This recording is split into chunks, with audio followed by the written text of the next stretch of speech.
One more thing is very important and it gets missed. So you have a clutch, a disc, spacer plate, a clutch disc, and a pressure plate basket, whatever you want to call it. See how is the disc, spacer, disc. The clutch I took it off, it was a disc, spacer, and a disc. They were offset. You want to put them all so they all line up, just like that. You got to keep turning it and turning and turning it. One more time, I think I explained that numerous times on a video, my previous video, why I like this clutch. First of all, it's 2000. I actually misspoke last time. So right there, it's 2,250 foot-pounds of torque with a 4,000 pounds of pressure plate. This clutch actually can hold a hell of a lot more torque than that. It's been proven because I had a truck almost with a 2,700 foot-pounds of torque. I broke the input, but I never broke the clutch. So if you look inside, there's a spring and a spring inside. There's a spring for each individual pad. This clutch is really, really good. If you really heavy in a soft spot, you're taking off, you know, when you put in the first gear and you have a heavy load and you're in a soft, your truck starts jerking, this clutch will avoid doing that. It will take off as smooth as it can be. You almost can dump the clutch and the truck just lifts up and it will take off.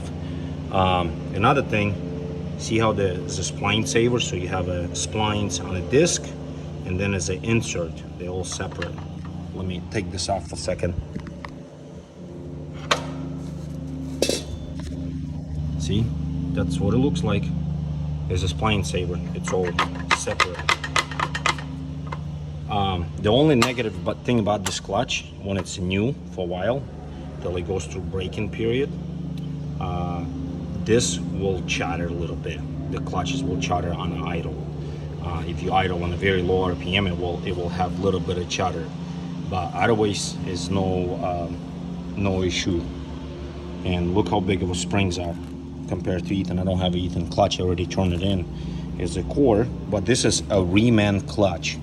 I don't know what's about reman because everything looks new. And one more important thing, if you stack your own clutch, see how I do it on the transmission. That's how I do it. Some people like to put on a flywheel and then push the thing through the input through the clutch. I figured it's easy to do it this way. This needs to be cleaned with the brake cleaner. So like you spray brake cleaner and then just wipe it with a paper towel. The reason being, this clutches come with a shipping grease. God, there's something running loud outside. Shipping grease, and if you don't clean it, it will slip for a while till it cleans itself out. So I prefer to clean it. And since they balance, see this is a line, it has to be faced this way, and the line has to be lined up with this yellow one. So, and this not very necessary, but right there's the sticker from this flywheel side. So this way, this goes towards the plate, and this is go to the flywheel. As simple as that.